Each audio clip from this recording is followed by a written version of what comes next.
Hello friends, कैसे हैं आप सभी। तो चलिए आज की क्लास में हम लोग क्वेश्चन को आगे लेकर के चलते हैं। तो अगला क्वेश्चन हमारा 9, 10 और 11 क्वेश्चन इसमें रह गया है। कौन सा? तो अगर जो लोग नए हैं उनको बता दें कि क्लास 8 का चल रहा है मैथ, क्लास 8 का मैथ चल रहा है। एक्सरसाइज कौन सा है? तो एक्सरसाइज 9.1, ठीक है। और आपका इसमें से हमने पिछले क्लासों में 1 से लेकर 8 तक क्वेश्चन को कंप्लीट करा दिया है। 9, 10, 11 इस क्लास में हम लोग कंप्लीट करेंगे। तो चलिए फटाफट क्वेश्चन को समझते हैं। क्वेश्चन नंबर 9 क्या करे? क्वेश्चन आपको स्क्रीन पर दिखेगा। क्वेश्चन कर रहा है कि ऊपर उठे हुए चबूतरे का ऊपरी पृष्ठ अष्टभुज के आकार का है, जैसा कि आकृति में दर्शाया गया है। अष्टभुज पृष्ठ का क्षेत्रफल ज्ञात करें। देखिए क्वेश्चन के माध्यम से क्वेश्चन कुछ नहीं कर रहा है, बस इतना करे कि वो अष्टभुज है। क्या है? अष्टभुज है, बस उसका क्षेत्रफल हमें निकालना है। फिगर दे रखा है। तो चलिए आइए फिगर को हम लोग बना लेते हैं, उसके बाद हम इसका क्षेत्रफल निकालेंगे। चलिए फिगर कुछ इस प्रकार से दिया है। ये पहले अष्टभुज है तो हम अष्टभुज बनाएंगे। तो अष्टभुज बनाने का देखिए एक तरीका है, यहां ऐसे बनाइए, उसके बाद इसके सीधा यहां और एक थोड़ा सा दूरी रख के यहां ऐसे बनाइए, ठीक है। और उतना ही इधर भी बना लीजिए, थोड़ा सा नजदीक बनाते हैं। इधर हो गया। अब इसको ऐसे आपस में मिलाएंगे। ये कुछ ज्यादा ही दूर हो गया है। चलिए ये हमारा एक अष्टभुज हो गया। क्या हो गया? अष्टभुज हो गया। फिर कह रहा है कि इसके यहां से अगर इस भुजा को हम ऐसे मिला दे रहे हैं तो यहां ऊंचाई दे रहा है आपका 4 सेंटीमीटर, 4 मीटर, मीटर में दे रखा है। और ये जो हमारी भुजा है वो है 11 मीटर, ठीक है। उसके बाद हर एक भुजा यानी कि यहां पर ये दिया है 5 मीटर। चलिए तो इसका हमें क्षेत्रफल निकालना है। आप ध्यान दीजिएगा, तो अष्टभुज में क्या होता है कि हर भुजा बराबर होती है। अगर ये वाला 5 है तो यह भी 5, यह भी 5, यह भी 5, यानी कि सब के सब क्या होगा? 5 होगा, कोई दिक्कत नहीं है।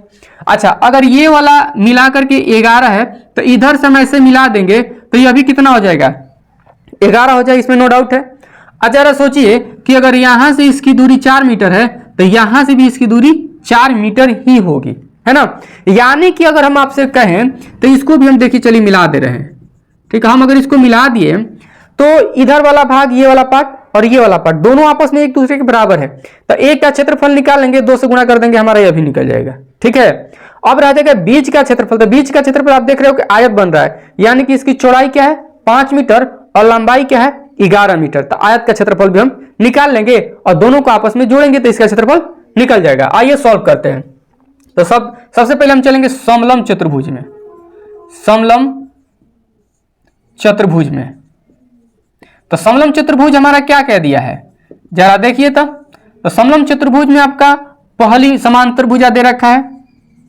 पहली, आप कंफ्यूज हो गए कि सर समांतर भुजा कहाँ है? पहला नीचे तो दिख रहा है 11, नहीं, लेकिन ऊपर कहाँ दिख रहा है? तो आपको बताएं कि ये वाला 5, ये भी 5, ये भी 5, ये भी 5, ये सब के सब क्या 5? तो ये तो 5 हो जाएगा। यह भी कितना हो जाएगा? 5 मीटर। तो ठीक, तो ये पहली समांतर भुजा 5 मीटर और दूसरी समांतर भुजा 11 मीटर, ठीक है, 5 मीटर। चलिए दूसरी समांतर भुजा क्या हो जाएगी यहां पर? तो दूसरी समांतर भुजा बराबर 11 मीटर और ऊंचाई कितना है? ऊंचाई आपका है 4 मीटर। तो अब क्षेत्रफल निकालेंगे कि समलंब चतुर्भुज का क्षेत्रफल। समलंब चतुर्भुज का क्षेत्रफल बराबर 1/2 गुणे समांतर भुजाओं का योग। समांतर भुजाओं का योग और गुणे में ऊंचाई। आप प्लस में h भी डाल सकते हो, ठीक है, सॉरी गुणा में h। तो 1/2 समांतर भुजा क्या है? 5 + 11 और गुणे ऊंचाई है 4। तो 2 से 2 कट गया, 2 बार में तो 2 आ गया। अब 11 और 5 कितना हो गया? 16 और 16 गुणे 2 यानी कि 16 दूनी 32 मीटर स्क्वायर। अब हम आयत का क्षेत्रफल निकालेंगे। क्या निकालेंगे? आयत। समलंब चतुर्भुज में था, अब चलेंगे आयत में। किस में चलेंगे? आयत में। तो आयत में हम चलेंगे तो आयत में क्या दिया है? लंबाई दिया है। लंबाई बराबर कितना दिया है? 11 मीटर और चौड़ाई कितना है? चौड़ाई आपका दिया है 5 मीटर, ठीक है। तो अब आयत का हम क्षेत्रफल निकालेंगे। क्या निकालेंगे? क्षेत्रफल। तो लिखेंगे आयत का क्षेत्रफल बराबर क्या होता है, एल गुणे डी, यानी कि लंबाई 11 बी 5, तो 11 5 55 मीटर स्क्वायर। अब हम फाइनल आंसर की ओर बढ़ेंगे।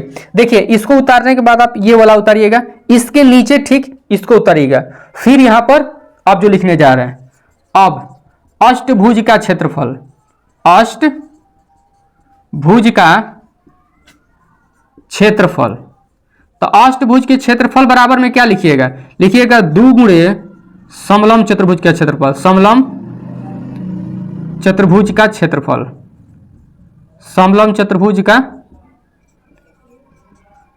क्षेत्रफल, आप प्लस में आयत का क्षेत्रफल, क्या हो जाएगा, आयत का, चलिए क्षेत्रफल बराबर 2 गुणे समलंब चतुर्भुज का क्षेत्रफल कितना है 32, आप प्लस में आयत का क्षेत्रफल कितना आया है 55, तो हम यहां पर लिख देंगे 55, तो 32 दूनी 64, आप प्लस में ही 55 जोड़िए, 9 5 4 9 6 5 11, यानी 119 मीटर स्क्वायर।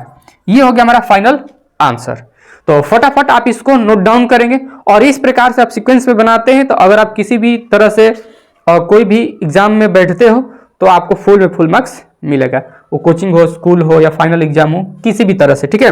और दूसरा कि अगर आप इस तरह से कोई भी बनाते हो क्षेत्रमिति के सवाल, जो हमारा मेंसुरेशन चल रहा है, तो इससे क्या होता है कि गलत होने का चांस बहुत कम होता है ना, मतलब किच किच से आप बचोगे। तो चलिए हम लोग नेक्स्ट क्वेश्चन पे आते हैं, फटाफट आप इसको स्क्रीनशॉट मार लो।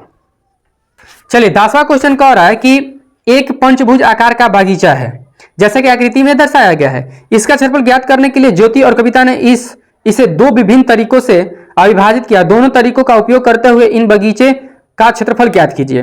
क्या आप इसका क्षेत्रफल ज्ञात करने की कोई और विधि बता सकते हैं? देखिए एक ही बागीचा है जो कि पंचभुज है। चलिए हम पहले फिगर बना लेते हैं, ये हमारा 10वां क्वेश्चन है और इस फिगर को 2 तरीका से सॉल्व किया गया है। चलिए हम एक फिगर बना देते हैं, ये किताब वाला, ये हमारा किताब वाला फिगर है।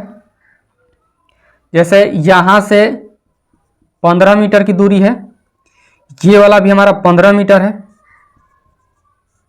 ठीक है। उसके बाद यह भी 15 मीटर है, यह भी हमारा क्या है 15 मीटर, चारों ओर से 15 मीटर है और ये टोटल 30 मीटर है।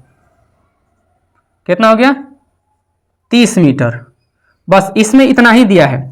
उसके बाद ज्योति द्वारा एक आलेख ऐसा ही बनाया गया,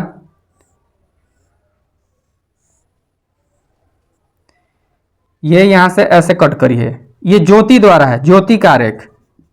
किसका आरेख है? तो ज्योति का आरेख। उसके बाद देखिए कविता के आरेख किस प्रकार का है। देखिए ये हमारा, ये किताब में भी फिगर दे रखा है, आप चाहो तो बना सकते हो, ठीक है। ये वाला हो गया। ज्योति जो है कविता ऐसे काटती है, ठीक है। ये हमारा कर 90 डिग्री है, कविता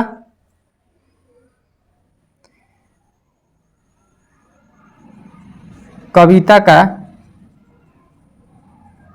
आरेख। चलिए इसी का क्षेत्रफल हमें निकालना है 2 अलग अलग तरीकों से, जिस तरह से काटा गया है, यानी इसको पहले ऐसे काटा गया है और इसको ऐसे काटा गया है। उसके बाद कह रहा है कि कोई आपके पास भी विधि है इसको काट करके दूसरे तरीके से क्षेत्रफल निकालना। तो आइए पहले ज्योति का आरेख देखते हैं कि किस प्रकार से इसको बनाया गया। काटिए कैसे भी, लेकिन क्षेत्रफल हमारा सेम आएगा, ठीक है। तो हम पहले चलते हैं ज्योति के आरेख में। किसमें चलते हैं? तो ज्योति के आरेख में। तो ज्योति के आरेख आप देखिएगा तो ये पंचभुज को कुछ इस प्रकार से काट रही है कि इधर वाला भाग एक समलंब बन जा रहा है। जैसे देखिएगा ये ऐसे ऐसे और यहां से ये ऐसे काटी है, ऐसा ही काटी है। तो आप देखोगे कि ये 2 भुजा समानांतर है, क्या है, ये 2 भुजा असमांतर, या इसको ऊंचाई मान सकते हो। तो जो दोनों भुजा की लंबाई है वो लंबाई हमें पता ही है, ठीक है। तो हम अपना इस पे काम करेंगे और ऊंचाई हमको पता, हम कर ही लेंगे, है ना।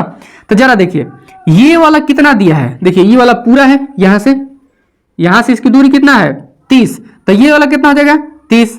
और ये वाला देखिए, ये वाला कितना है 15, यानी कि ये कितना है आपका तो 15। पहली समांतर भुजा दूसरी समांतर भुजा तो मिल ही गया, है ना। अब ऊंचाई देखिए जरा, तो ये आधा आधा बांट रहा है। अगर ये 15 है तो 15 का आधा 15 बटा 2 यानी कि 7.5 मीटर। कितना हो जाएगा? 7.5 मीटर। तो हमें पहली समांतर भुजा, दूसरी समांतर भुजा और ऊंचाई मिल ही गया। तो अगर एगो के हम निकाल लेंगे क्षेत्रफल तो 2 से गुणा कर देंगे तो ये दोनों को नहीं निकल जाएगा। अगर जो क्षेत्रफल निकालिएगा इधर सेम इधर भी निकलेगा, है ना। तो जब दोनों इक्वल है तो एगो के निकालेंगे 2 से मल्टीप्लाई कर देंगे, काम बन जाएगा। तो आइए ज्योति के आरेख में लिख लेंगे समलंब पहले लिख लीजिए पहली समांतर भुजा। ज्योति के आरेख समलंब, ज्योति के आरेख ऊपर लिख लीजिए, नीचे लिख लिया समलंब चतुर्भुज में, समलंब चतुर्भुज में, ठीक है। तब लिखिएगा पहली समांतर भुजा, पहली समांतर भुजा आपका 15 मीटर और दूसरी समांतर भुजा क्या है? दूसरी समांतर भुजा आपका 30 मीटर और ऊंचाई कितना है? ऊंचाई तो ऊंचाई है 15/2 मीटर। तो हम क्षेत्रफल निकाल लेंगे। क्षेत्रफल क्या हो जाएगा? 1/2 गुणे समांतर भुजाओं का योग, समांतर भुजाओं का योग गुणे में ऊंचाई। तो 1/2 इंटू समांतर भुजा 15 प्लस 30 गुणे 15/2। तो जोड़ लीजिए 2 गुणे 15 और 30 कितना हो गया? 45। सीधे रखिए ना, 45 गुणे 15/2। चलिए ये सामने सामने सब गुना हो जाएगा। तो 2 दूनी के बटे में 4 आई 45 ले 15 से ऊपर से गुना कर लीजिए। तो 15 × 5 = 75, 15 × 4 = 60 यानी 675/4 मीटर स्क्वायर। देखिए हम अभी आकृति का क्षेत्रफल नहीं निकालेंगे, केवल इसका निकाले हैं। अब 2 से हम गुणा करने जा रहे हैं। क्या करने जा रहे हैं? तब लिखें ज्योति के आरेख का क्षेत्रफल, आरेख का क्षेत्रफल। तो ज्योति के आरेख के क्षेत्रफल 2 से गुणा कर देंगे क्योंकि उसमें 2 है।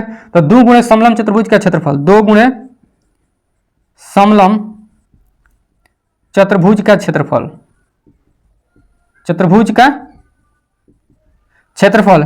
तो 2 गुणे 675/4 कटा दीजिए, 2 बार में कट गया। तो 675/2। अब भाग मार दीजिए, कितना आएगा? कटाइए 3 दूनी 6, 3 दूनी 6, 7 दूनी 14 और 10.5 मीटर स्क्वायर। ये आ गया आपका ज्योति का। कविता के आरेख का क्षेत्रफल भी हमारा इतना ही आएगा, लेकिन उसका निकालने का तरीका अलग है। तो इसलिए आप इसको पहले फटाफट नोट डाउन कर लीजिए, स्क्रीनशॉट ले लीजिए, ताकि हम कविता के आरेख में चले। सिंपल सा प्रोसेस वही रहने वाला है। चलिए तो हम चलते हैं कविता के आरेख में। तो हम लिख लेंगे यहां पर कविता का आरेख, है ना। अब कविता के आरेख में आपको बता दें कि ये अगर देखिए जरा, ये 15 तो यह भी 15, ये 15 तो यहां जो लाइन खींचेगा वो भी तो 15 हो जाएगा, यानी कि ये भी 15। तो ये सब बराबर हो गया। तो एक प्रकार से क्या हो गया? वर्ग हो गया। क्या हो गया? वर्ग। तो सबसे पहले चलेंगे वर्ग में, है ना। वर्ग में क्या दिया है? भुजा दिया है। भुजा कितना दिया है? तो 15 मीटर। तो वर्ग की क्षेत्रफल क्या होगा? वर्ग का क्षेत्रफल, वर्ग का क्षेत्रफल होता है भुजा स्क्वायर। तो भुजा स्क्वायर होता है तो 15 का करेंगे स्क्वायर और इसका हो जाएगा 225 मीटर स्क्वायर, ठीक है। अब इसके ऊपर देखिए त्रिभुज बना है, तो हम लिखेंगे अब त्रिभुज में। किस में चलेंगे? त्रिभुज में, है ना। अब देखिए त्रिभुज का नाम लिखना यहाँ पर इंपॉर्टेंट इसलिए नहीं समझा जाता है क्योंकि यहाँ अलग अलग त्रिभुज तो है ही नहीं, एक ही त्रिभुज है, ठीक है। तो इसमें त्रिभुज में अब देखिए यहाँ पर ये कितना है? 15, नो डाउट। अच्छा, अगर ये आधार 15 है तो यहां से देखिएगा अगर, ठीक है, और ये टोटल कितना है? तो आप कहेंगे सर जी 30 है। तो चलिए ठीक है कि जब पूरा 30 है और इसका आधा यहां से यहां 15 है, तो ये कितना फिर होना चाहिए? 15 होना चाहिए, तभी दोनों मिला के 30 हो जाएगा। तो यहां से इसका ऊंचाई कितना हो गया? 15। तो इसमें हम लिख लेंगे कि आधार कितना दिया है? आधार दिया है आपका 15 मीटर और ऊंचाई कितना दिया है? तो ऊंचाई दिया है 15 मीटर। वाह, देखिए सेम सेम है नहीं। तो आइए फटाफट अब इसका भी क्षेत्रफल ज्ञात करें। तो त्रिभुज का क्षेत्रफल, और त्रिभुज का क्षेत्रफल क्या होता है? त्रिभुज का क्षेत्रफल क्या होता है?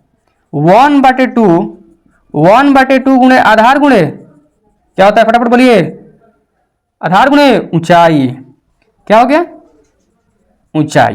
तो 1/2 गुणे आधार 15 गुणे ऊंचाई भी 15। तो इसका जैसे हमने गुणा किया 15 का स्क्वायर तो 225 आया, तो इसको भी कर लेंगे 225/2। अब यहां से हमारा कटाइए, 2 एकम 2 है, कितना हो जाएगा जी? यह भी 1 2 दूनी के 4.5। अब हम जो कविता के आरेख का क्षेत्रफल निकाल लेंगे, है ना, ये कर लीजिए मीटर स्क्वायर। कविता के आरेख का क्षेत्रफल, आरेख का क्षेत्रफल बराबर क्या होगा? आयत का क्षेत्रफल, ओहो वर्ग है ना, हाँ, तो वर्ग का क्षेत्रफल, वर्ग का क्षेत्रफल और प्लस में त्रिभुज का क्षेत्रफल। क्या हो जाएगा? त्रिभुज का क्षेत्रफल।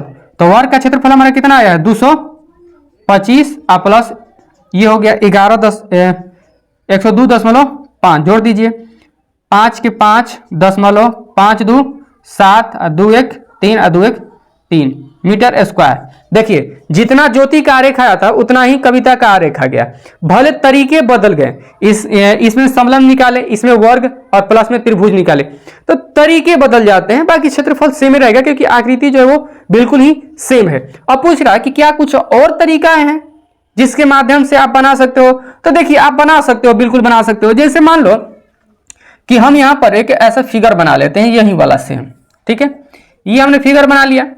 अब इसको आप एक तरह ऐसे कर लो ना, ये त्रिभुज निकल गया हमारा, और इसमें ऐसे कर लो, ये अब वर्ग को नहीं काटो, ठीक है, इसको काट लो, तो यहां से निकालेगा, ये लंब हो गया, ये आधार हो गया, ये समकोण त्रिभुज हो गया। तो समकोण त्रिभुज के क्षेत्रफल निकालेगा, 2 से गुणा करेगा तो इसका क्षेत्रफल निकल जाएगा, अब प्लस में हर त्रिभुज के क्षेत्रफल निकाल लीजिएगा और दोनों को जोड़ दीजिए आपस में, आंसर आ जाएगा। तो तरीकाएं आप बदल सकते हैं लेकिन क्षेत्रफल क्या आएगा? सेम ही आएगा। तो चलिए फटाफट, हमारा 10वां क्वेश्चन था, इसमें एक और क्वेश्चन है, फटाफट उसको कर लेते हैं। आप इसको स्क्रीनशॉट लीजिए। चलिए तो हम देखते हैं 11वां क्वेश्चन की संलग्न पिक्चर फ्रेम के आरेख की बाहरी एवं अंतःविमाएं क्रमशः दिया गया है। यदि फ्रेम के प्रत्येक खंड की चौड़ाई समान है तो प्रत्येक खंड का क्षेत्रफल ज्ञात कीजिए।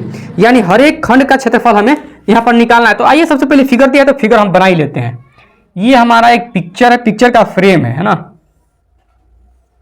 चलिए ये हमारा पिक्चर का फ्रेम है, इसके अंदर ये देखिए पिक्चर रखने वाला है। आप लोग अपने घर पर भी देखे होंगे कि इधर बाउंड्री होता है, बीच में पिक्चर हमारा दिखता है, कुछ इसी प्रकार से है। इसका भी ये हमारा मिल गया, ये इसमें मिल गया, ये इसमें मिल गया और ये इसमें मिल गया, है ना। पैमाना भी दिया है, ये दिया हमारा 24 सेंटीमीटर। कितना दिया है?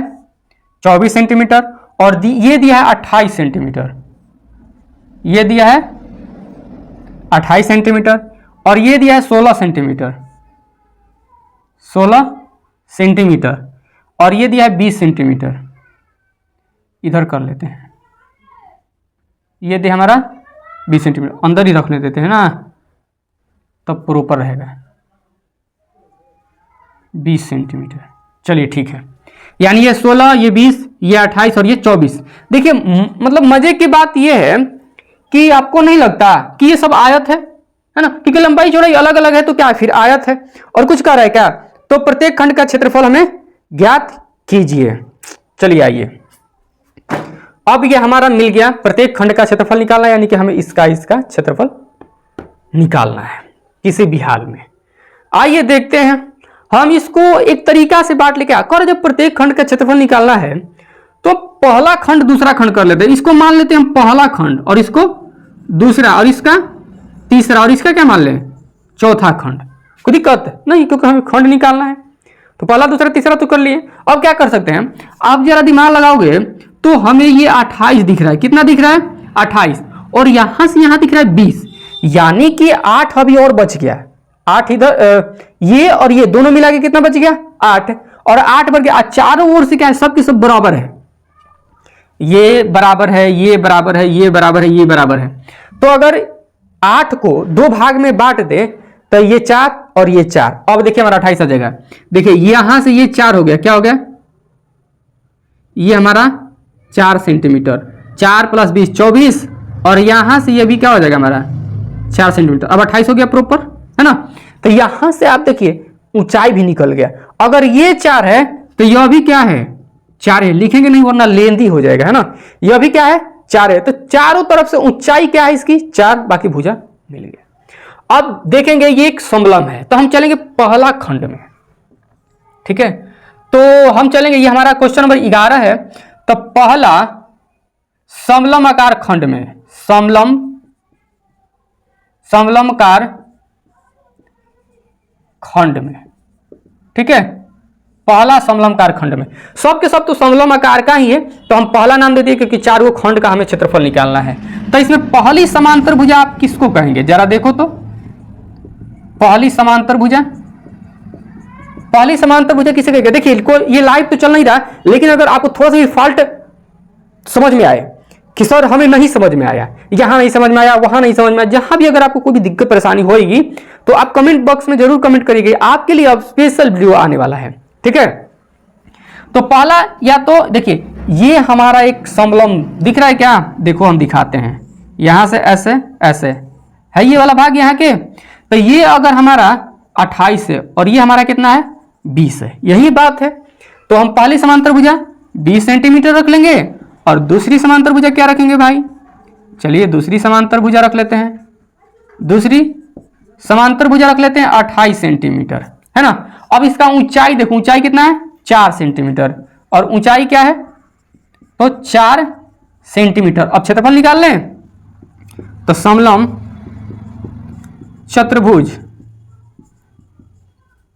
चतुर्भुज का क्षेत्रफल बराबर क्या हो जाएगा 1/2 गुणे समांतर भुजाओं का योग, समांतर भुजाओं का योग गुणे ऊंचाई।